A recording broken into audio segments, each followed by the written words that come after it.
Hey everyone, welcome back to another quick and super helpful Canva tutorial.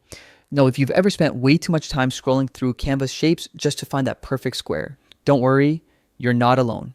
Today, I'll show you exactly how to find or create a perfect square shape in Canva in just a few seconds. Let's jump right in. So, here's the fastest trick. While you're on your Canva design page, simply press the R key on your keyboard. Instantly, a rectangle shape will appear on your canvas. Now, to turn it into a perfect square, just hold the Shift key and drag any corner until the sides are equal. You can also set the exact dimensions manually from the toolbar at the top if you want it perfectly precise.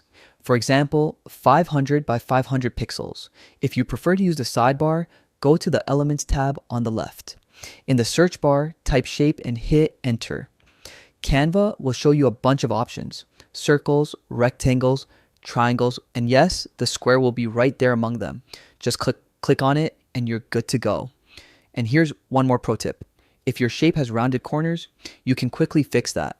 Select the shape, then look at the toolbar above. Adjust the corner rounding slider all the way to 0. That gives you those clean, sharp edges of a perfect square. And that's it. You've now learned the quickest and easiest ways to find or create a square shape in Canva. No endless scrolling, no confusion, just pure efficiency. If you found this tip useful, make sure to try it out in your next design. Keep creating, keep experimenting, and I'll see you in the next tutorial.